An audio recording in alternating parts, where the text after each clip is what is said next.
ça y est.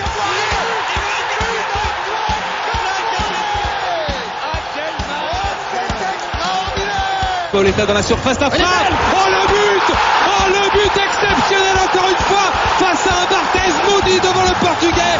Pedro Miguel Pauletta. Oh là là là là là là là là.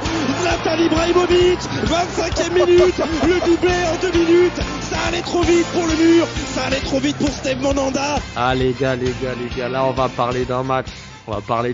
Hein. C'est pas le match. C'est pas le match de l'année, c'est le pire match de l'histoire de notre club, les gars. Franchement, c'est trop. Le 8 mars 2017, la remontada, putain. Et déjà, rien que quand je dis ce mot-là, ça vous fait quoi? Parce que moi, clairement, ça me fout déjà les boules. Bah, c'est quand même devenu une expression courante en France, quoi. T'as l'impression que avant ça n'existait pas et maintenant c'est utilisé pour tout. Le terme remontada, grâce au PSG. Il y a eu de nouveaux mots qui sont arrivés. Il y a eu le terme zlatané pendant quelques années. Et maintenant, tout le monde utilise à sa sauce la remontada. Donc, en plus, c'est devenu. Le mot, il est rentré dans le dico. Hein. C'est devenu un mot courant dans la langue française. Nams. C'est horrible. C'est pas toi, mais. C'est horrible. C'est horrible. Parce que. Moi, je vais vous dire, le match, je l'ai vu en streaming, tu vois. Donc, le dernier but. Et toi, tu regardais les matchs en streaming comme ça, mais t'as quel âge pour faire ça? J'avais pas le choix. Je sais plus je sais plus pourquoi, mais ce soir-là, j'avais pas le choix, tu vois. Et je l'ai su par mon pote, tu vois. Je reçois un message, il m'envoie 6-1. Je dis quoi, 6-1? Il me dit, ouais, le Barça venait de marquer, j'arrête de mentir. Et vraiment, 30 secondes plus tard, je vois le but. Oh non, j'étais là, mais non, c'est pas vrai. C'est des pitres. C'est des pitres. Tu vois, on a vécu la Corogne. Bah, ça, c'est pire. Ça, c'est pire. Il n'y a pas de mots. Tu vois, je sais que les 3 jours qu'on suivit, j'étais dans un état. Tu sais, je regardais tous les sites de foot.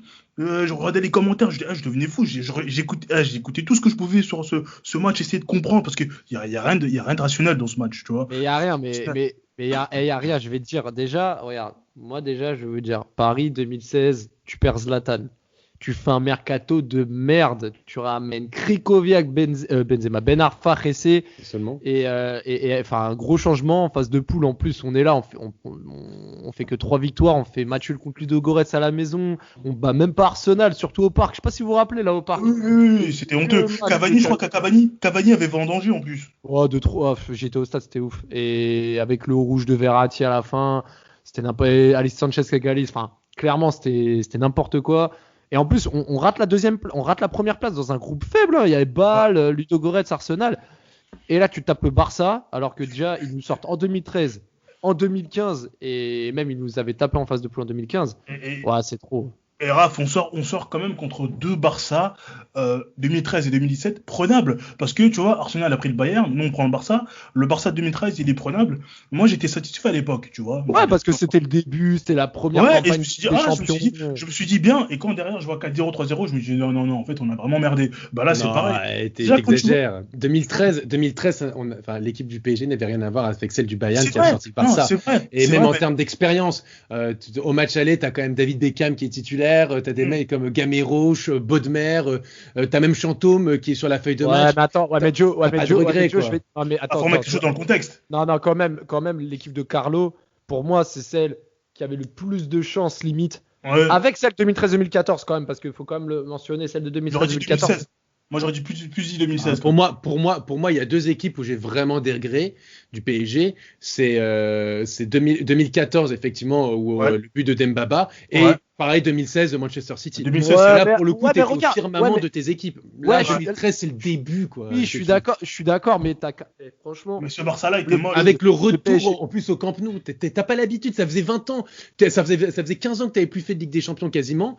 10 ans, t'avais plus fait de Ligue des Champions. Et 20 ans que t'avais plus fait un quart de finale. Donc, moi, je comprends, pour le coup, t'as pas l'expérience. T'arrives au Camp Nou, tu mènes en plus. Enfin, tu vois, t'as toute la pression qui descend sur toi. Bon, j'en veux pas, quoi. Franchement. Non, mais c'est pas de les en vouloir. C'est que pour moi, le moment où ils ont vraiment été le plus proches de les sortir, de sortir leur adversaire direct en quart de finale, c'était en 2013 pour moi, parce que vraiment, ils menaient au score et il y avait quelque chose. Moi, j'y croyais vraiment. Bon, bref.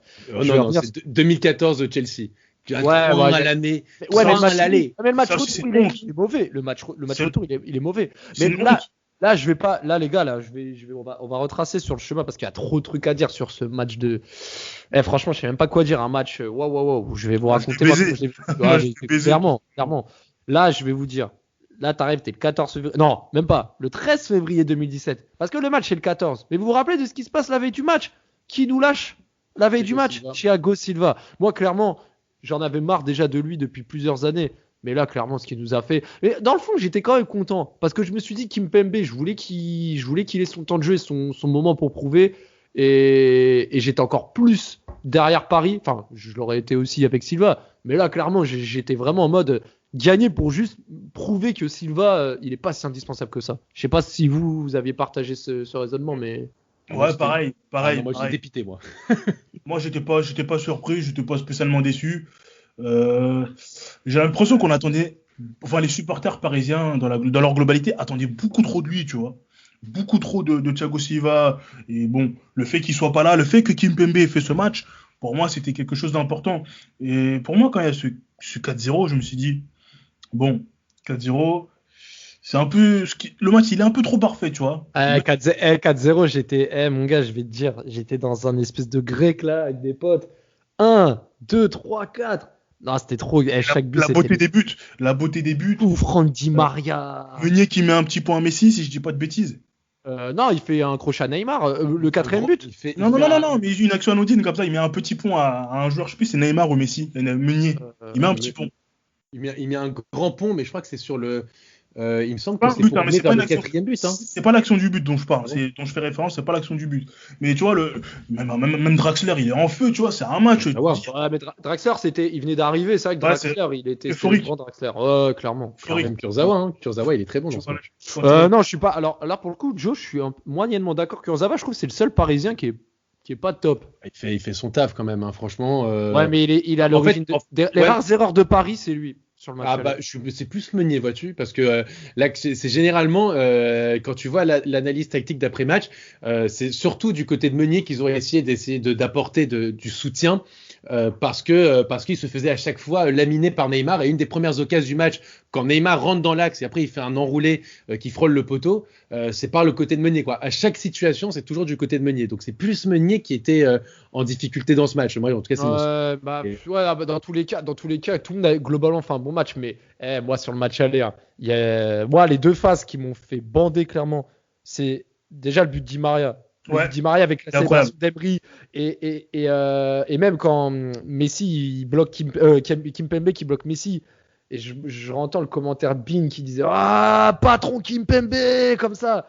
Je crois c'est Christophe. Oh là là, c'est waouh, c'est Kimpembe là, il a montré c'était qui le patron. Et puis le 4ème but, tu voyais quand Meunier lance Cavani, tout le monde attend des buts de Cavani. Là il marque le 4ème but, tu vois la gueule de Cavani, tout le terrain pour aller devant Auteuil. Oh là là là là, ça c'est putain, j'en parle, j'ai des frissons là. Oh là là là. Fallait se souvenir des journaux, des médias le lendemain de ce match. Le message que t'envoies, tu vois. Le message que t'envoies, il est incroyable, tu vois. Le message que t'envoies à toute l'Europe, il est incroyable. 4-0, tu peux pas te dire. Moi, je vais être honnête avec vous, les gars. Pas un seul moment, j'ai pensé à l'élimination. Mais moi non plus. Mais moi, je veux vous raconter une histoire. Et là, je pense que la team des libéraux, ils vont bien rigoler. Et là, je sors les dossiers. Je devais aller au Canada. C'était avant mon départ. Je voulais prendre mon billet d'avion en mars de base. Mais comme j'ai vu le match aller là en février, je me suis dit ils vont se qualifier. Vas-y, je vais le prendre fin avril début mai parce que j'ai envie de voir le quart de finale, tu vois. Et moi, j'étais persuadé qu'en gros, Paris, ils allaient gagner et j'allais pouvoir voir le quart de finale. Et j'ai même dit à un pote à moi dans la salle de sport, il disait t'es sûr il n'y aura pas de remontée? J'ai fait mon gars, je te le dis. Si Paris sont éliminés, je viens en caleçon à la salle de sport, je fais ma séance en caleçon. Et les gars, ils ont fait ouais là et tout. Je vous jure. Hein. Bon après, j'avoue, j'ai un peu grugé. Je suis venu un jour où il y avait pas beaucoup de monde, tu vois. Genre en plus c'est une petite salle. Il y avait pas beaucoup de monde. Je suis venu en pleine journée. Il y avait 3-4 pélos, tu vois. J'ai fait ma séance en caleçon, s'il te plaît, avec des chaussures. J'étais là, mais c'est pas possible. Vous pouvez pas. C'était impossible. Même si on faisait un vieux match, vous pouvez pas se faire éliminer. Je crois que Joe, si tu avais cette sérénité, mais non. Moi j'étais au parc pour le match aller. Alors que je suis abonné au Parc des Princes depuis la saison 2000-2001. Donc j'en ai vu des matchs, Et tu sais, je t'interromps, je suis désolé. Vas-y, t'inquiète pas, vas-y. J'ai coupé mon abonnement au Parc des Princes parce que j'allais au Canada en 2016 et aussi parce qu'il n'y avait plus d'ambiance. Et 2-3 mois après, j'apprends que les Ultras ils reviennent. J'étais dégoûté. Ah, mais je me souviens de l'ambiance des Ultras aussi. Bah, ça faisait donc quelques années qu'il n'y avait plus les Ultras, 6 ans quasiment, qu'il n'y avait plus les Ultras. J'ai connu le Parc des Princes d'avant, le truc. Et c'est la première fois depuis que j'ai retrouvé le Parc des Princes. Il y avait cette chaleur, ce truc, cette communion. À la fin du match, j'ai même une vidéo tellement j'ai trouvé ça incroyable. Tu vois, il y avait en plus le retour ils avaient créé le chant, tu sais, Paris, SG, tous ensemble, on chantera, etc. Et il y avait tout le stade qui chantait ça, mais tout le monde, hein, en présidentiel compris et tout. Et c'était une ambiance à couper le souffle. C'était extraordinaire, extraordinaire. Est-ce qu'il n'y a pas de grosse ambiance après un match pareil? C'est sûr. Ouais. Non, mais disons que quand t'as été sevré un peu de Parc des Princes, tu vois, de cette ambiance-là, que tu retrouvais ça, c'est un bonheur. Et moi, je me souviens, tu vois, c'est dire à quel point le PSG, quand même, ça te rentre dans la tête. À chaque but, je me disais, bon, ok. En fait, j'avais déjà pris mes billets parce que bon, j'ai été au Camp Nou, donc pour la fameuse remontada.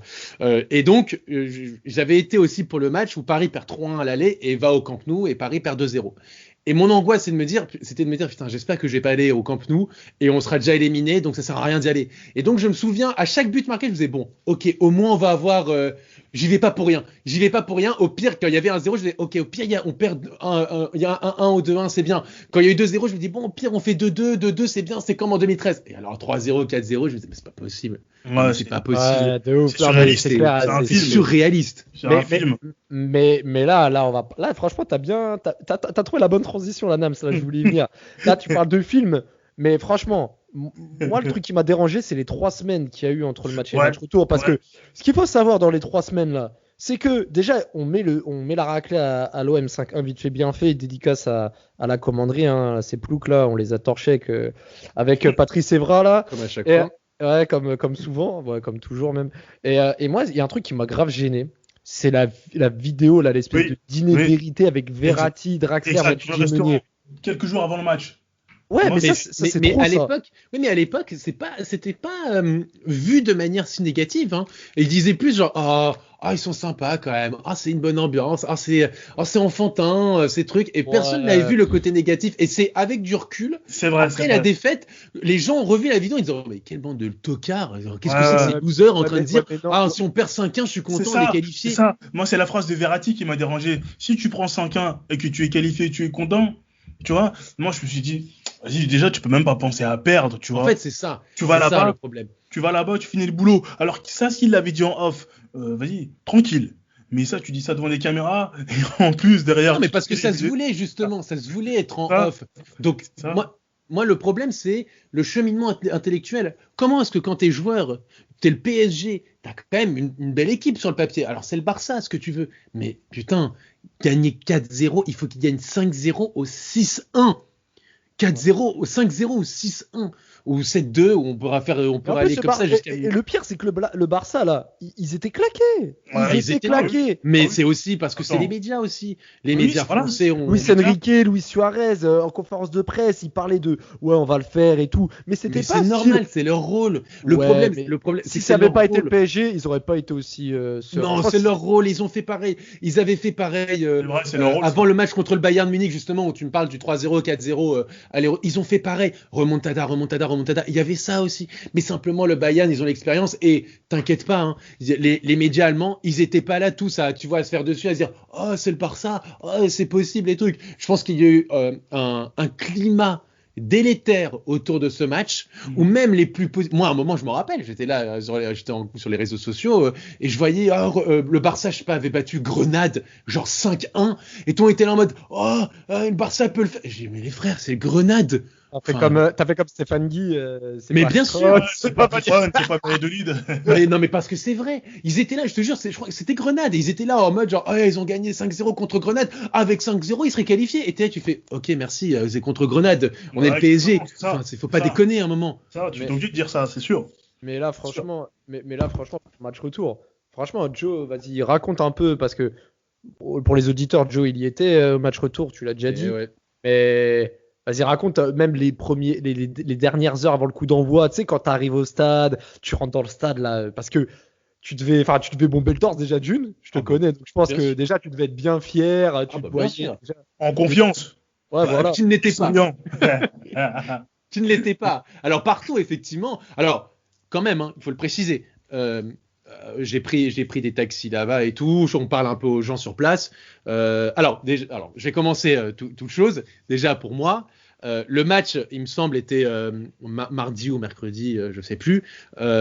J'y vais avec mon père et ma sœur qui aime le foot, mais qui venait d'Angleterre. Et donc mon père nous dit, bon bah, de toute façon, on va se qualifier. Donc on vient pour le match et puis on reste 3 jours de plus en famille pour profiter de Barcelone et fêter la qualification. Voilà, déjà le mauvais œil était placé à ce moment-là. Et arrivé à Barcelone, pour le coup, lorsque tu es à Barcelone, tu parles un peu aux gens, mais personne n'y croyait. Absolument personne. Mais ouais, personne n'y croyait. Personne. Logique. Mais tous les Barcelonais étaient là. C'est vraiment, ils étaient là. On disait alors remontada. Ils disaient ah non, faut pas déconner quoi. C'est une équipe de merde. Paris, ils ont été trop forts. Après, faut le dire, les supporters du Barça, hein, c'est des bons footix. Hein. Franchement, faut le dire. Hein. Bon, j'abuse un peu, mais en France. En France, ouais, parce que quand tu vas en Catalogne, tu parles aux vrais Barcelonais, aux vrais supporters barcelonais, qui sont tout à fait objectifs, ils se connaissent le foot et tout. Bien et je te jure, j'en ai parlé 5, 6, 7 personnes là-bas, et tout le monde disait, bah non, pas de remontada, n'importe quoi. Paris vont marquer au moins un but ou deux, parce que nous on a une défense de merde et tout. Et vu la domination que vous avez eu au match aller, c'est impossible qu'on gagne. Donc c'est à dire que nous on était confiants et les Barcelonais, en tout cas les supporters, n'y croyaient pas. Et t'arrives en plus là, Avec raison. je vais vous poser une question. Franchement, moi, je me pose encore la question. Emery, il aligne exactement la même équipe qu'à l'aller, sauf Silva titulaire.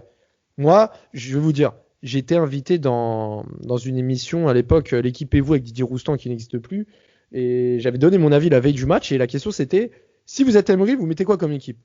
Et moi, j'ai dit clairement la même équipe qu'au match aller. Point.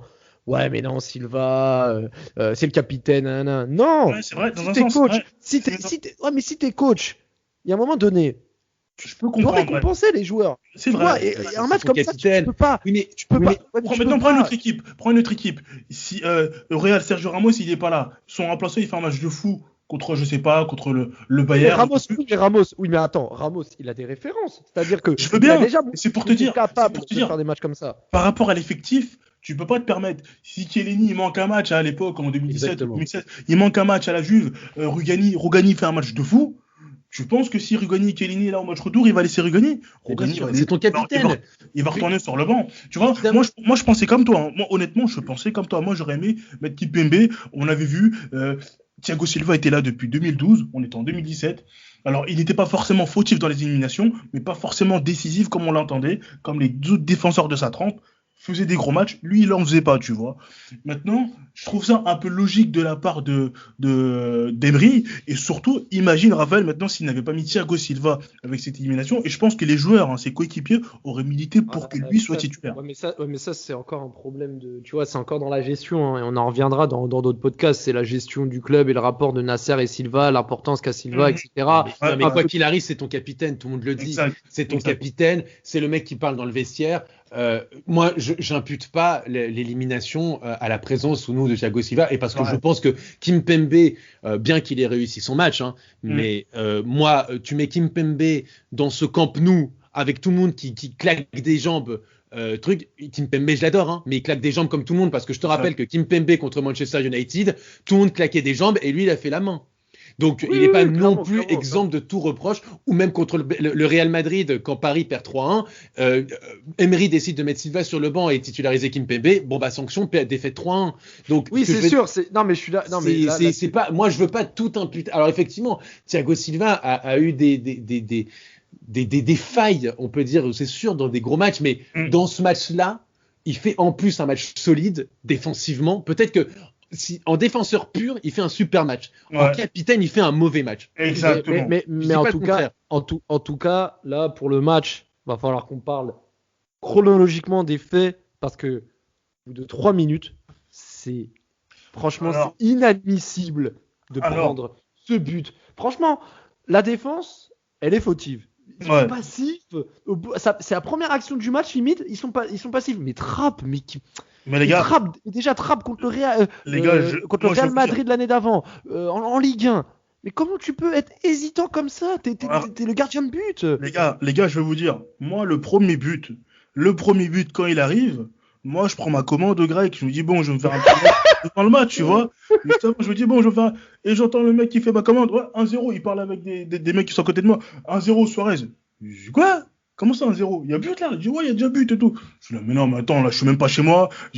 Ma commande, elle est pas prête, il y a déjà 1-0. Je dis, attends, mais là, c'est un truc, ça va me couper l'appétit, tu vois. Mais non. Et j'arrive, je rentre chez moi, je regarde le match. Je vois le but. Trapp en mode Landreau 2009. Ouais, vraiment. Marquinhos, tu sais que- un peu Verratti coupable. Marquinhos, pas exemple de tout reproche non plus. Non mais tu vois, en plus moi j'étais dans un bar là, un grand bar avec des gens, c'était la folie. J'ai vu le premier but. Tu sais que moi dès que le premier but, comment je croisais mes mains, je parlais pas. J'avais ma boisson là, je buvais, t'es comme un pochetron, tu sais, je regardais comme ça, je pue.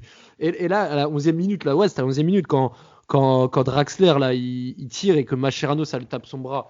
Moi je sais pas si Oui. je suis péno mais waouh, franchement Honnêtement, dans le sens inverse, il y aurait eu péno.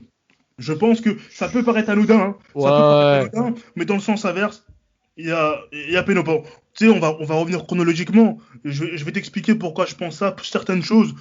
Si dans le sens inverse, il y aurait eu pénalty pour le Barça ou non. Après, moi, je n'impute pas tout à l'arbitrage. Pour moi, les premiers coupables. Non sont mais les clairement, joueurs. non mais t'inquiète, on va faire le procès On de va- Nuremberg, on va le faire à la fin, t'inquiète. Là-dessus, on va d'abord parler des faits parce que non, mais là clairement, là il y a des mecs ils Non, ont tué des, franchement, c'est une honte suprême. C'est une Non honte mais suprême. clairement. Et attends, il y a un truc aussi que moi que j'ai pas aimé au début du match que j'ai sauté, c'est Matuidi, première faute du match, il prend un jaune. Et quand tu sais que Matuidi, c'est un joueur qui joue avec un genre de contact, etc. Et tu lui mets un jaune au début de match, je trouve c'est bâtard. Moi, je trouve c'est vraiment bâtard. Joe, je sais pas si tu partages ta vie, mais franchement, je trouve c'était vraiment. L'arbitre n'a pas fait preuve d'indulgence, surtout pour De un match. psychologie, comme ça, ouais, elle a tu vois. pas fait de Voilà, de psychologie, psychologie, exactement.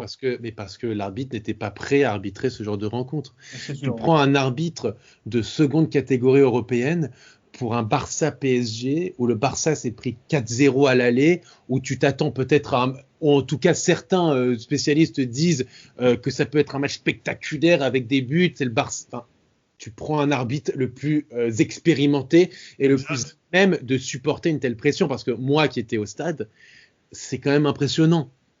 100 000 personnes qui sont là à pousser un truc, à y croire, parce que effectivement, quand il y a le premier but au bout d'un 0, quoi qu'il arrive, t'y crois un peu, quoi. Et c'est normal, on peut pas leur en vouloir. Et t'as 100 000 personnes qui mettent la pression. Et les joueurs du Barça qui ont l'expérience, qui ont tout gagné, ces mecs-là.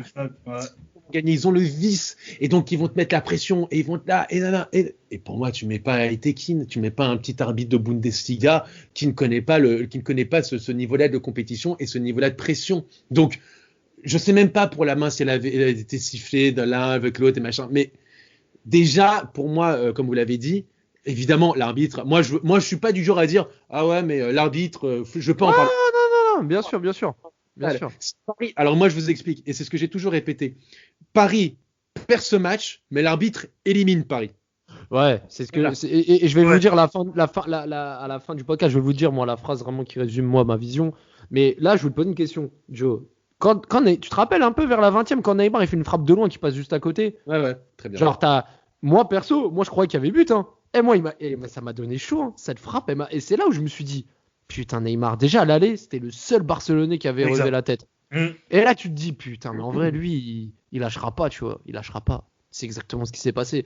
Et au final, Paris, quoi? Première frappe cadrée, 30e minute?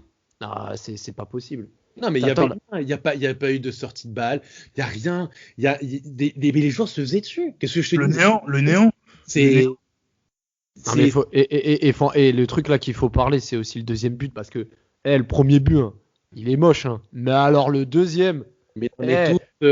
Tu sais quoi? Attends, vous savez quoi? Rakitic, Suarez, ils te font 1-2. Mais dégueulasse, hein. Marquinhos, je sais pas ce qu'il essaie de faire.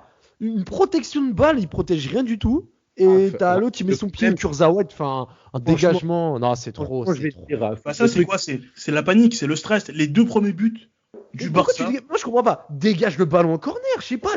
Dégage-le. Tu sais, il y avait cette idéologie de faire comme le Barça, de jouer propre. Quand faut dégager, faut pas s'embourgeoiser là. T'es en difficulté, t'es acculé, t'es en difficulté, tu dégages. Et vous allez presser. Mais à aucun moment, Paris a pressé. À aucun moment, Paris a essayé de jouer. À aucun moment, Paris est rentré dans un combat. Tu vois, Ah non, ils ont refusé le combat. Ah, ils ont refusé le combat, clairement. Possible. Mais en plus, moi, ce que je vais dire, c'est que ce qui est terrible, c'est que, dans le fond, reprenez tous les buts des Barcelonais. Le seul vrai but, c'est le 6e. Tous les autres buts, ce sont des buts où tu te dis, quoi? Le premier, avec le truc qui lobe, qui machin, ça passe. Déjà, dans les 6 buts, t'as 3 coups de pied arrêtés. Voilà. Déjà. Le deuxième, c'est, comme on l'a expliqué, une mauvaise couverture de balle, un centre, l'autre qui talonne, ça touche le pied de Kurzawa qui trompe. Enfin, un but improbable. C'est le deuxième. Le troisième, t'as pas de penalty. Finalement, t'as penalty. L'autre, il fait un tac de la tête. Enfin, incroyable. Non, mais le quatrième, c'est un coup franc de Neymar sorti de nulle part. Le cinquième, c'est un penalty inexistant. Et le sixième, c'est le seul but que tu pourrais voir dans un match normal. Mais même dans ça, dans le fond, tu te dis, putain, c'est vraiment le PSG, quoi. Non, et dans le 6e, moi, il y a un truc, je viendrai après parce qu'il y a un de ses coupables dans le 6e but. Bon, bref. Moi, je voulais aussi venir sur avant la mi-temps. Quand Cavani part au but et que Piqué le stop alors qu'il a déjà un jaune, obstruction, deuxième jaune rouge, alors que et Cavani prend le jaune à sa place.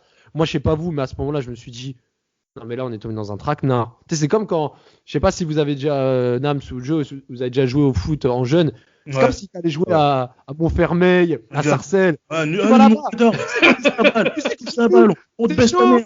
Le ballon, tu vas voir. Tu sais, quand on commence à menacer tes frères, tes darons et tout, tu sais que là, je me suis dit, dans tous les cas, Marseille, ils même jouer avec leur U19, on allait prendre 6 buts. Je me suis dit, là, ça pue trop. Et franchement, c'était c'était horrible. Pour moi, il y a tellement de coupables. C'est dingue en fait, c'est dingue. Il y a tellement de coupables. Alors ils sont tous coupables, hein, mais certains plus que d'autres, tu vois. Et c'est là. Tous. Mais attends, et Joe, je veux pas parler d'arbitrage, hein. Je déteste parler de l'arbitrage, mais c'est vrai qu'il y a des décisions qui sont incompréhensibles. Et Joe, je voulais juste, excuse-moi, Nab, je te coupe, mais là, faut que je te pose la question à Joe. Première mi-temps. Toi, on rappelle, t'es en parquage visiteur et au Camp Nou, c'est chiant là, ils mettent les visiteurs sur le toit du stade. Tu vois, t'es comme sur Football Manager en 2D. Tu vois des points. La base. Est-ce que tu voyais de là-haut Thiago Silva faire allez reculer parce que faut en parler de ça que Silva il faisait toujours descendre le bloc. Est-ce que tu le voyais là-haut ou pas ça? Franchement, je t'assure, hein, et pourtant je suis pas de ce genre de supporter ou de fan quand je vais dans un stade. Mais là, tu regardes plus le jeu, quoi. Là, t'as que de l'émotion. Je vois même pas l'attitude de Thiago Silva, reculer, truc, tu vois. Franchement, t'es là. En fait, t'as peur. C'est normal. Moi, nous, on est là. Mais nous, on se fait dessus, tous. Donc, les joueurs, parce que les joueurs nous transmettent cette peur. Et la mi-temps, tu l'as vécu comment, les 15 minutes, là? Ça devait être terrible, un peu, l'attente et tout. Tout le monde est là un peu dépité. T'es là, tu fais, bon, qu'est-ce qu'on va faire? On a peur, quoi, tu vois. On a vraiment peur. Et les 15 minutes sont longues et tu espères, tu te dis, bon, ça peut pas être pire que ce qu'on a vu. Bon, voilà. Pire n'est pas Paris Saint-Germain. Franchement, quand ils ont repris la deuxième mi-temps, en plus, je crois, il y a Draxler qui reprend un ballon de volée. Tu sentais qu'il y avait des petites intentions. Le poteau de Cavani. Mais attends, non, avant le poteau de Cavani, parce qu'il y avait 3-0, mais là on va revenir sur la. T'as raison. Ouais, c'est à 3-0 parce que franchement, la louche, l'espèce de louche de Iniesta pour Neymar, mais franchement, la ridicule, Meunier. Comment tu peux tomber et faire un tacle de la nuque et en plus l'arbitre. Pour le coup, c'est vraiment. L'arbitre, c'est pas penalty. C'est tellement involontaire. Ouais, mais attends, là, c'est trop. C'est comme si tu glissais sur un savon dans la douche et que tu faisais une entorse à la cheville. Là, clairement, c'est ça. Il est tombé et après, bon, Neymar joue bien le coup. Et là, t'as l'arbitre, le 4e arbitre, qui va reprendre à Tekin là et lui dire il y a péno. Et en fait, moi, ce qui m'a outré, c'est de voir les Barcelonais aller comme des chiens voir le 4e arbitre C'est normal. Au bout de 5 secondes, non mais au bout de 5 secondes, l'arbitre il a dit penalty. Non mais Moi, c'est ça qui m'a franchement, c'est normal. Enfin, Ouais, c'est normal. Qu'est-ce que je te dise? Je peux pas. Enfin, voilà, les mecs ils sont là et ils se battent et tout. Dans le fond, il y a faute. Bien sûr qu'il y a faute. Il l'empêche de passer. Le mec, ce mec-là, son Meunier, je pense que les gens qui me connaissent savent que je ne le porte absolument pas dans mon cœur, ce mec-là. Il glisse, il sait même pas de faire gaffe pour essayer de l'éviter. Ouais. Enfin voilà, il se fait, effectivement, il y a faute, l'arbitre fait une erreur, le quatrième arbitre, le cinquième arbitre qui ne sert à rien, l'arbitre de surface de base, en fait siffle un penalty derrière. Bon, bah, qu'est-ce que tu veux faire? C'est comme ça. Les Barcelonais, ils jouent leur chance. S'ils peuvent essayer de gratter un penalty, ils le font. Ils l'ont bien fait. Hein. On peut pas leur en vouloir. Et là, t'as Messi, mais le troisième, patate. Grosse minace. Je me suis dit que Trapp allait l'arrêter. Hein. Il est pas loin de la toucher. Hein. Non, en vrai, là, pour le coup, Trapp peut absolument rien faire. De toute façon, sur les deux penalties, Trapp peut rien faire. Ils sont bien tirés. Ils sont très bien tirés. Neymar, comme d'hab, on connaît. C'est le meilleur au monde. On connaît. Et là, t'as une minute après, tu te dis Meunier. En plus, moi, j'étais deg. Hein. Meunier, genre 1 ou 2 minutes après, il déborde et tout. Je me dis, oh putain, Meunier, il va se racheter et tout. Et là, Cavani, bout du pied, il reprend le centre, poteau. Mais au moins, c'était bien parce que franchement, c'était la première vraie occasion des Parisiens. En fait, on était morts sans être morts encore, tu vois. Ouais, et en plus Meunier, je sais pas si vous vous rappelez, 3 minutes après, il fait un sauvetage là sur Neymar, là je crois Messi il lance Neymar, enfin tu sens que Meunier il est bien repris, enfin moi ça m'a rassuré dans le sens où tu te dis Meunier c'est le fautif du 3e but, mais au moins le mec il réagit, tu vois, il réagit là-dessus et là je vais en venir à l'heure de jeu là, putain Verratti, un coup franc dans le paquet, Kurzawa, il se bat, mec, il a sauté. Il te reprend la balle. Mais moi, je vais vous raconter la scène. Je vais vous laisser raconter, vous, comment vous l'avez vécu. Et là, Cavani te met la demi-volée. J'étais dans un bar. Je te jure, j'ai fait un saut. J'ai sauté sur un pote à moi qui est plus grand que moi. On s'est à moitié étalé sur la table du bar, là, où il y a les chaises hautes et tout. Mais le cri, le soulagement, j'étais en apnée pendant 1 heure. Quand il marque ce but, allez vous faire. Ouais, les Barcelonais rentrent. J'ai tout donné. Mais vraiment. Et Joe, tu vas me dire comment ça s'est passé parce que ça devait être un bordel en tribune. C'était incroyable. C'était incroyable. Pour le coup, le but. Alors vraiment, je vous dis, mon père qui a tout vécu avec le PSG et tout, je ne l'ai jamais vu autant extérioriser et fêter un but. Tout le monde était libéré d'un poids, mais d'un poids, vraiment, c'était un soulagement parce que c'était le but de la qualification. Putain, ça devait... Ah non, mais c'était fou. Tout le monde se prenait les bras dans les bras de l'un de l'autre. Et alors, il y a même, tu sais, la grecque. Tout le monde, genre, dans certaines tu te mets de dos. Et alors, le problème, c'est qu'il y a le face-à-face de Cavani. Donc, à un moment, il commence à la faire. Je fais, mais non, regardez, il y a peut-être le deuxième qui arrive là. Et bon, comme toujours, Cavani rate une occasion. Donc, mais c'était incroyable, quoi. Et puis alors, par contre, je vous l'avais dit, 100 000 personnes qui hurlent, ça fait du bruit. Mais alors, 100 000 personnes. Ah bah, c'est ça aussi, c'est marquant. Hein. C'est impressionnant. Franchement, moi, ce but de Cavani, quand il marque, j'ai pas de réaction. Vous savez, je sais pas si vous voyez comment Capello il était lorsque ses équipes marquaient. Comment ça a fait pour pas avoir de réaction? Mais mec, c'était très intérieur, tu vois. J'étais là, ah ouais. Parce qu'en plus, tu vois, le but il passait au ralenti. Je me dis, waouh, le geste. Tu vois, le geste, il est super compliqué. Pas de contrôle de balle, il apprend extérieur, coup de pied. Mais attends, entre nous, c'est la spécialité de Cavani, la seule touche de balle. Parce que s'il contrôle Cavani, il se met dans des difficultés. On connaît. C'est vrai, mais le geste, il est extrêmement compliqué à exécuter. Et il la met sous la barre. Et là, je me suis dit, ah ouais, bon, on va quand même éviter le drame. J'ai encore les dernières signes du traumatisme du départ. Donc bon, on va pas vivre encore un autre traumatisme. Le but, il me rassure, tu vois. Non, mais en vrai, tu vois, moi, ce qui m'a vraiment énervé, ça m'a fait un peu penser à Mbappé à Old Trafford en 2010, oui. Quand il rate son truc facile. Là, Cavani, il a un face-à-face. Cavani, il doit le mettre. Et s'il marque ce but-là, Cavani, il n'y a pas de Di Maria. Et là, clairement, et là, je le dis, et ça. clairement, si Cavani marque, le PSG est qualifié, qu'on le veuille ou non. Ils sont qualifiés.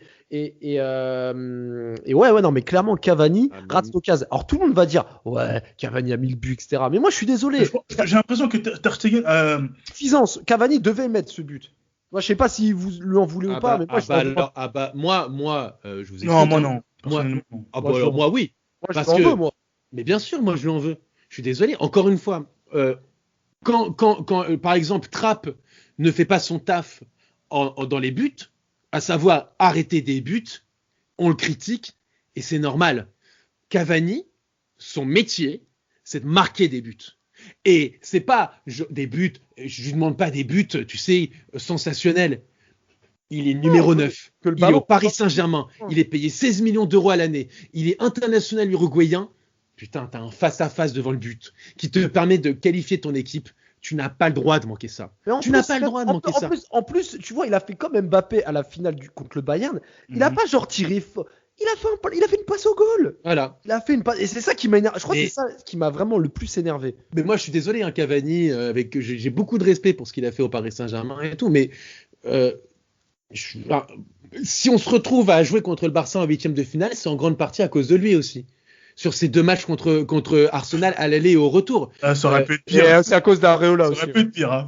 À cause Alors, d'Areola aussi. Areola est fautif aussi. Non, mais d'accord, mais enfin, c'est à cause d'Areola et Cavani, dans ce cas-là. Aussi, c'est vrai. C'est Cavani, je suis désolé, et au Parc des Princes et à l'Emirates, il te rate, mais C'est vrai. une valise d'occasions C'est vrai. qui C'est te, vrai. per- qui te- Eh, qui vous t'aurait permis de finir Vous vous premier. rappelez au parc quand il reçoit une balle de.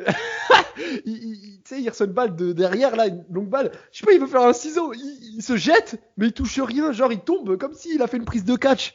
Et en fait, il tentait un ciseau, mais genre, il tombe. Je sais pas ce qu'il voulait faire. Mais Le contrôle, il fait un contrôle de la poitrine qui part super loin et il loupe la balle d'un. Enfin, non, mais c'était une catastrophe. Et là, dans ce match, je suis désolé, hein, il marque le but, il se bat. Bon, c'est la moindre des choses de se battre, hein, encore une fois, mais bon, bref. Mais il marque un but, ok. Mais il touche le poteau et il rate un face-à-face.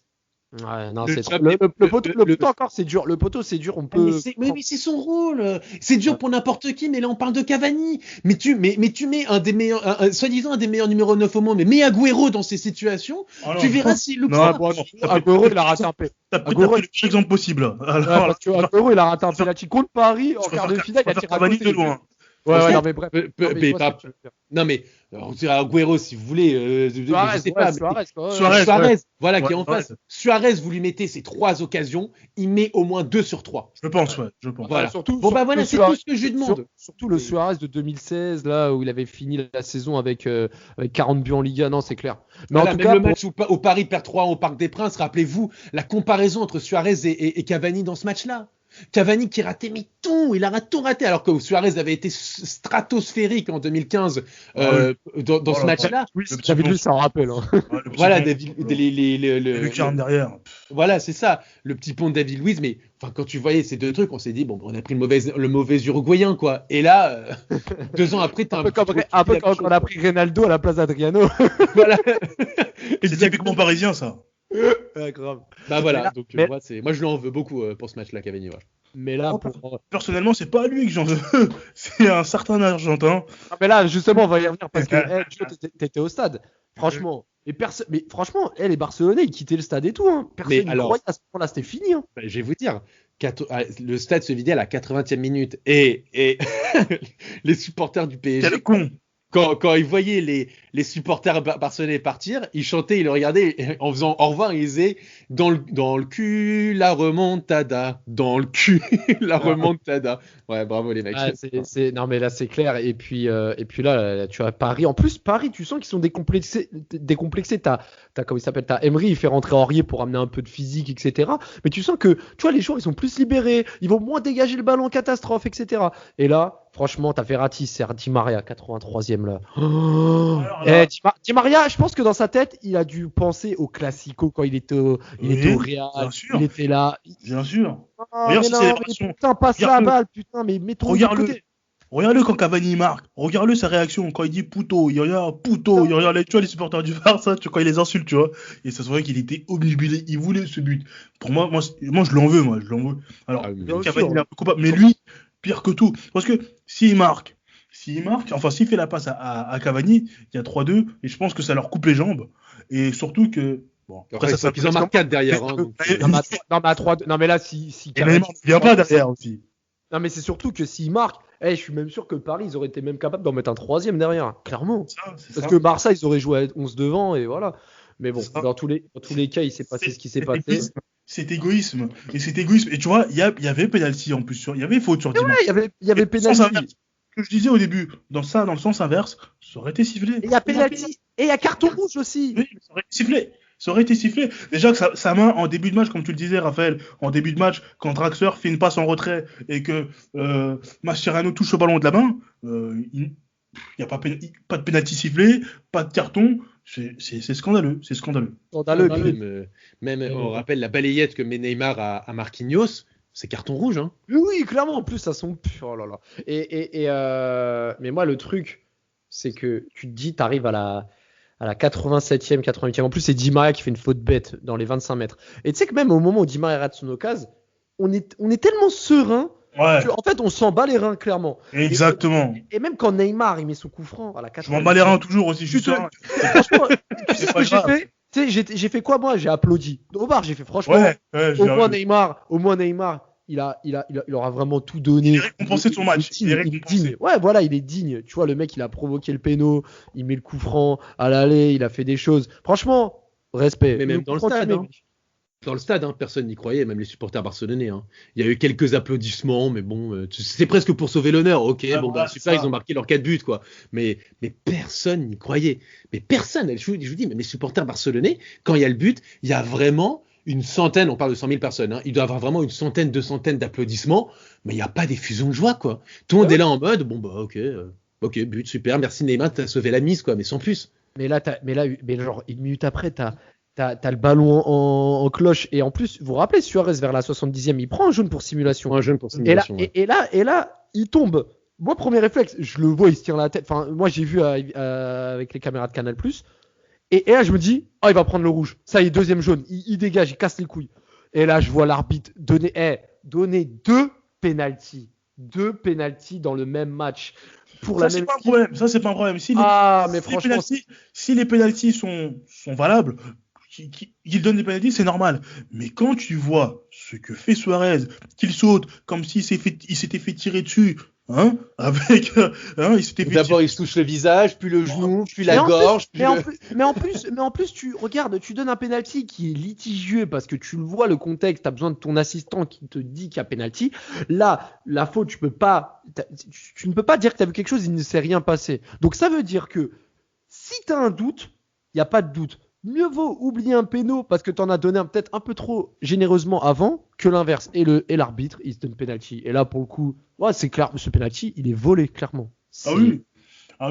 Mais même à 5-1, je suis pas inquiet encore. Je suis pas inquiet. Je transpire un peu. En fait, intérieurement, je transpire. Mais extérieurement, je suis comme Roger Le Maire, tu vois. Extérieurement, je suis comme Roger Le Maire, tu vois. Il n'y a pas d'expression. Mais vas-y, c'est calme. Mais tu sais que c'est dur, c'est calme. Tu sais que moi, quand Neymar il met son péno 5-1, moi j'avais dit à un pote avant le match aussi. Tu t'imagines, le Barça mène 5-0, Ben Arfa il rentre et il met le but du 5-1, on est qualifié pour rigoler. Ce pote-là, il était là avec moi. Et je sais pas, lui, il est pour Paris, mais moins émotif que moi. Et il me fait, putain, au final, le 5-1, il est vraiment arrivé. Et je lui ai répondu, vas-y, ta gueule. Je te jure, il est sorti en mode, mais comment tu veux faire pour rigoler? J'étais en panique, mes jambes tremblaient, je regardais l'écran comme si je jouais au loup-garou, là, tu sais, quand tu ouvres les yeux, tu essaies de tricher, j'étais comme ça, genre je ferme les yeux, je regardais le match, je ne pouvais plus regarder, je respirais plus.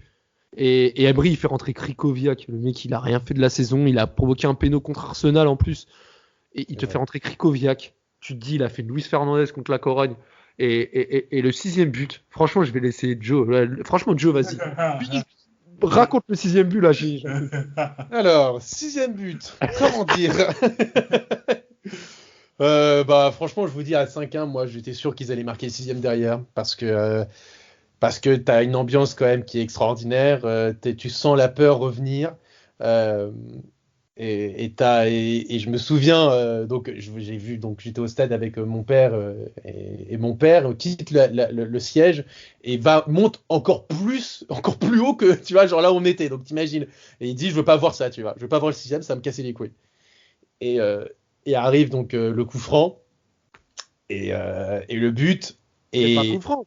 Oui, et le coup franc. Et oui, après, le coup franc et après le petit cafouillage, il récupère Exactement. crochet centre et Sergi Roberto qui se jette. Et le réflexe que j'ai, c'est de voir mon père qui est derrière, qui me regarde avec un air, tu vois, je te l'avais dit. et tout ça en une demi-seconde. Hein. Et je vous assure, hein, ça je le dis à toutes les personnes qui j'ai pu raconter ça. 100 000 personnes qui hurlent, mais pas qui crient, qui hurlent à la mort, qui frappe le sol, qui truc, c'est impressionnant. Là, t'as juste envie de leur dire, fermez vos gueules, fermez tous vos gueules. Là, t'as juste envie de leur dire, fermez tous. Je te jure, tu veux que je te dise, je t'assure que non, Nams.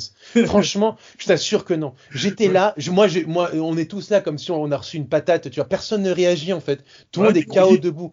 Tout le monde est groggy. Et t'as 100 000 personnes qui hurlent. Et t'as le sol qui tremble. Le Camp Nou, c'est énorme. Et c'est un bruit qui est assourdissant. Et on en avait parlé en off lorsque je vous avais raconté pour la première fois. Donc, t'as tout le monde qui rentre sur le terrain. Des supporters, une cinquantaine de supporters à peu près qui rentrent sur le terrain. Tout le staff et tout. Et t'as Matuidi. Moi, c'est l'image que j'ai. Ça n'a aucun sens. L'image que j'ai, c'est Matuidi. Je vois Luis Enrique faire l'avion. Et Matuidi qui vient voir l'arbitre à se plaindre de « Oh ouais, mais il y a des gens sur le terrain. » Et le premier truc qui me vient en tête, c'est de me dire « Mais ferme ta gueule. » Ferme ta gueule. Mais ouais. Ferme ta gueule, putain. Ferme ta gueule. Laisse-les kiffer. Eux, ils ont fait un truc incroyable. Genre, qu'est-ce que tu vas te ramener à leur enlever leur kiff? Ferme ta gueule. Fais-toi petit. Faites-vous tous petits. Vraiment, genre vous avez pas commencé à vous plaindre de trucs, laissez-les kiffer, je m'en bats les couilles. Non mais c'est ça.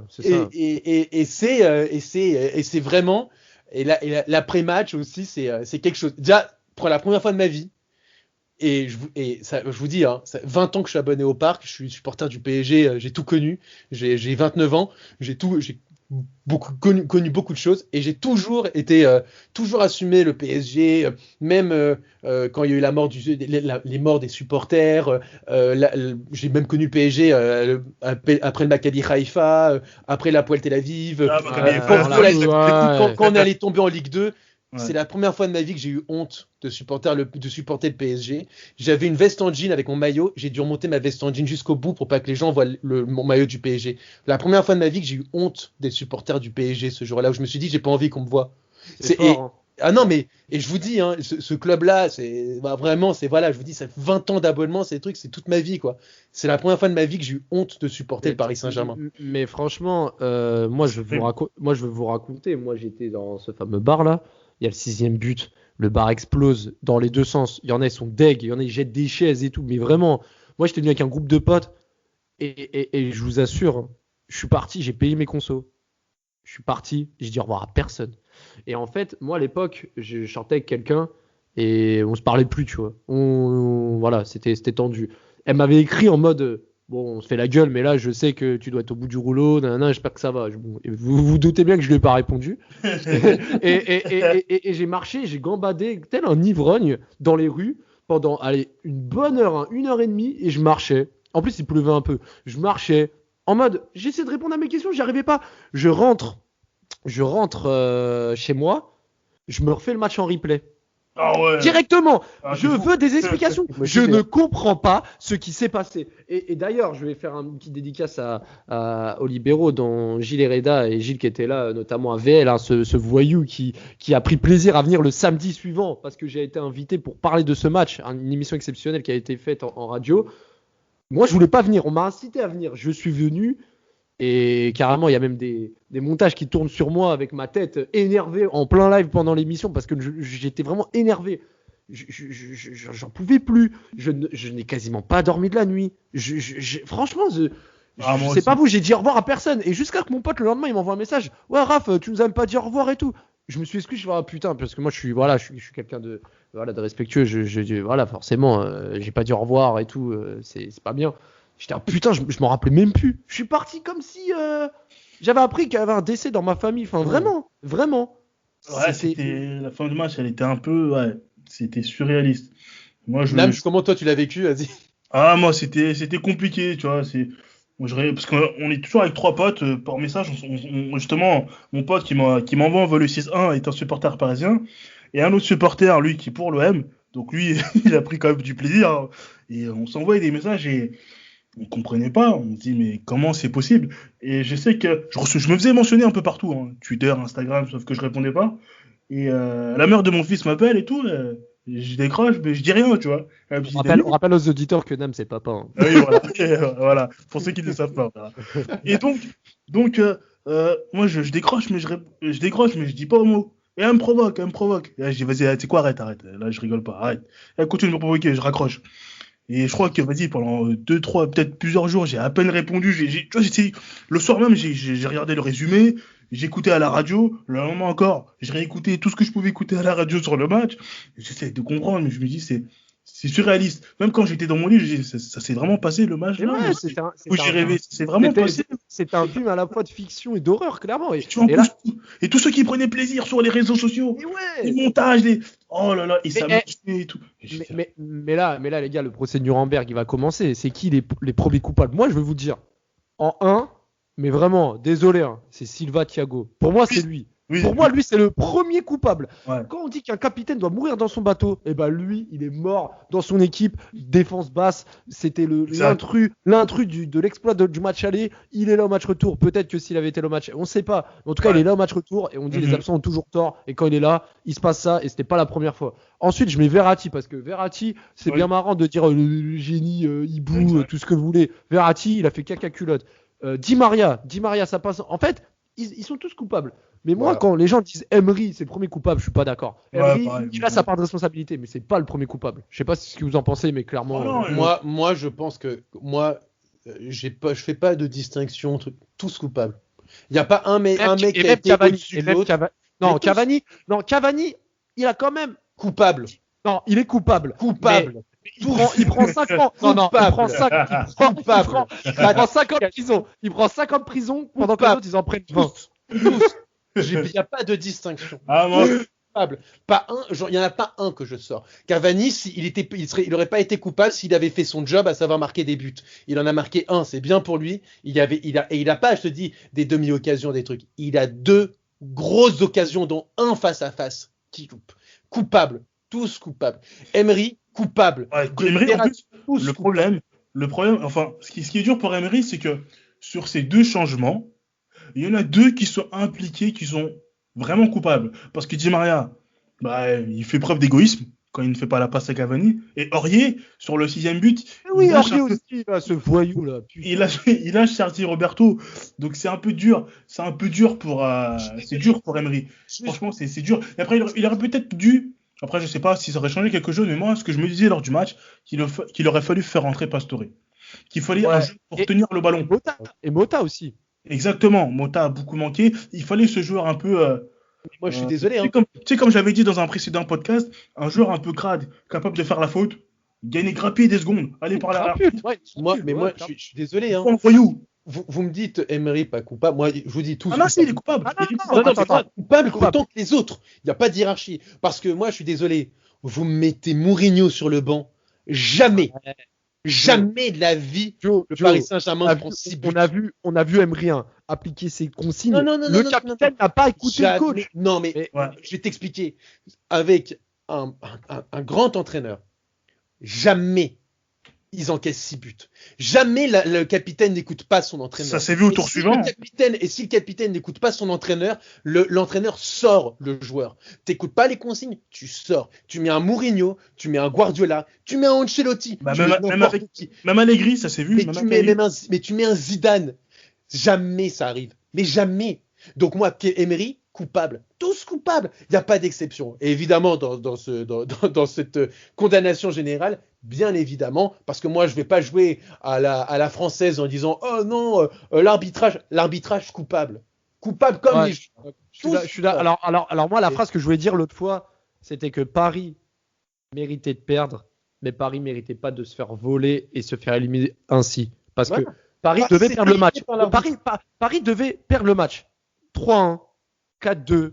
Ok, pas 6-1. Je suis désolé. Malgré ce PSG qui était minuscule, exécrable, Barça, c'était pas un grand Barça. Mais bon, pour en revenir au match. Mais bien sûr que c'est pas un grand Barça. Bien sûr que c'est pas un grand Barça parce que Raph, essaye de me citer des vraies occasions du Barça dans le jeu. Il y en a quasiment pas. Parce que même on parle de la frappe de Neymar. Mais la frappe de Neymar, c'est une frappe stratosphérique qui est à 25 mètres, un peu sur le côté. S'il marque, c'est le but de l'année quasiment. Dans le fond, quelle occasion t'es là, tu fais oh putain, ouf, genre oh poteau, ou oh quel arrêt de trappe, ou oh ça passe juste à côté. T'en as pas. Ils ont pas d'occasion. Et je vous ai énuméré tous les buts tout à l'heure. Ce sont des buts, mais 99 fois ils vont essayer ces occasions-là, et 100 fois ils vont essayer de faire ces occasions-là, et 99 il n'y a pas but. Donc dans le fond, c'est un petit Barça qui est tombé contre un minuscule Paris Saint-Germain qui a été bien aidé par un vol, une fraude d'arbitrage. Et alors, vous doutez bien que le podcast, on le fait déjà pour rendre hommage à un épisode rétro sur le match, mais c'est aussi en vue du 8e de finale qui va venir entre le Barça et le PSG. Et on a appris également récemment l'absence de Neymar pour le match aller, probablement le match retour. On va pas revenir là-dessus parce qu'on a déjà beaucoup parlé, puis c'est le podcast du match de 2017, même si, comme je disais, c'est comme si on faisait un anniversaire pour lui, mais qu'il n'était pas invité à son propre anniversaire. Donc ça, c'est une belle image, ça. Je vais la ressortir. Ça, clairement, bon, c'est de mon aspiration. Ça arrive des fois. J'arrive à avoir des éclairs de génie comme ça. Mais Nams, là, je vais te poser une question et on va finir là-dessus. Franchement, là, Paris éliminé, tu vois par la suite que la Juve torpille le Barça au tour suivant.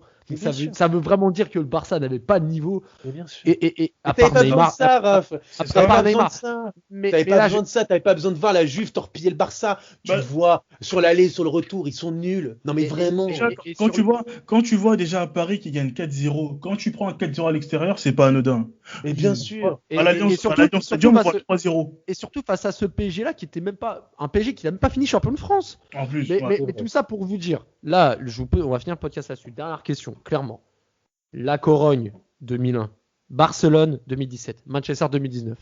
C'est quoi le pire ? Et est-ce que Barcelone 2017, la remontada, c'est le pire ? Ou pour vous, c'est plutôt Manchester ? Je dirais plutôt Manchester. Parce que moi, je sais, Manchester, tu sais, lors du tirage, j'ai rigolé. Je me suis dit, j'ai dit à mon pote qui est pour Manchester, on va vous déchirer. Vous êtes claqués, vous êtes rincés, on va vous déchirer. Et vraiment, l'équipe de Manchester, elle était pas top. Hein. L'équipe United était... Il y a plein de gens qui me disent c'est comme toi. Nams, tu perds 3-1. Ça arrive de perdre 3-1. Tu t'es pris 6-1. 6-1 contre une équipe de merde. Pour moi, il n'y a pas plus grande humiliation. C'est-à-dire que 3-1, ça arrive. Tu peux perdre 3-1. À domicile. Non, mais même à domicile, ce que tu. Non, mais ça arrive. Contre des enfants. Non, mais ça arrive. Des accidents, ça arrive. Perdre de 3-1, tu perds dans un match de foot normal. Alors, avec le PSG, il y a toujours des circonstances incroyables. Mais tu perds 3-1. C'est pas grave. Ça arrive de perdre 3-1. C'est un accident. Ça m'aurait pas dérangé de perdre contre l'Ajax, mais contre même United. Mais Paris a déjà perdu comme ça des matchs contre plus faible que soi. C'est vrai. X ou Y raison, ça arrive. Pas ce PSG QSI là. Alors le PSG qu'on avait avant, pas de souci. Mais ce PSG là, avec ses moyens, avec cet effectif là, perdre contre des équipes, des jeunes, des joueurs aussi jeunes là, perdre de cette manière au parc, être tétanisé. C'est 3-1. C'est pas 6-1. Nams, je pense qu'on aurait eu Fouini Babe dans notre équipe contre Manchester, on aurait gagné contre des enfants. C'est sûr.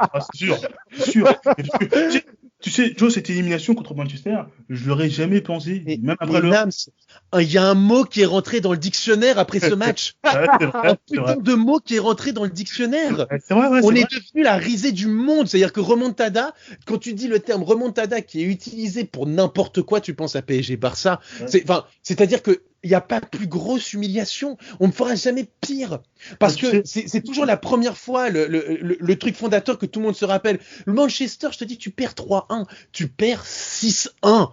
Tu te prends 3 buts dans les 7 dernières minutes. Tu es ridicule. Là, c'est à la maison. Là, le pire, c'est que c'est à la maison. Et je me rappelle que quand j'étais dans les transports, quand je rentrais chez moi, il y avait des mecs, il y avait des gros gaillards, qui pleuraient au téléphone. J'ai l'impression que tout le train était pour le PSG. Il y avait des pères de famille, des femmes, etc. Le train était silencieux. Il y avait des gens avec des écharpes. Il y avait un silence de cathédrale. Je pense que vraiment personne ne s'attendait à cette élimination. Un mot est entré dans le dictionnaire. Non mais t'imagines un mot, de ce match, on a créé un mot commun qui restera et qui va nous suivre toute notre vie. C'est-à-dire que toute notre vie, on va entendre le terme remontada, on va se rappeler du match. Donc quoi qu'il arrive pour moi, il peut pas avoir au-dessus. Et on peut même à l'avenir, quoi qu'il se passe, parce qu'avec le Paris Saint-Germain, de toute façon, tu sais, moi, c'est une phrase que je répète souvent, rien n'est impossible, surtout le pire. Donc c'est avec le Paris Saint-Germain, c'est sûr qu'il va nous arriver des trucs encore pires peut-être que ça. Mais ça ne dépassera jamais le 6-1. Jamais, c'est pas possible. En tout cas, les gars, pour terminer, moi je vais terminer par une chose. Et je sais pas si vous êtes d'accord avec moi, mais l'élimination de Manchester, pour moi, est la plus inadmissible. Mais l'élimination contre le Barça, c'est la plus marquante. Il est monté de tête.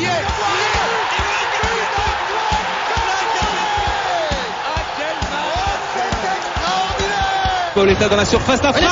Oh le but exceptionnel encore une fois face à un Barthez maudit devant le Portugais. Pedro Miguel Pauletta. Ce coup franc. Oh là là là là là là là là. Zlatan Ibrahimovic, 25e minute, le doublé en 2 minutes. Ça allait trop vite pour le mur, ça allait trop vite pour Steve Mandanda.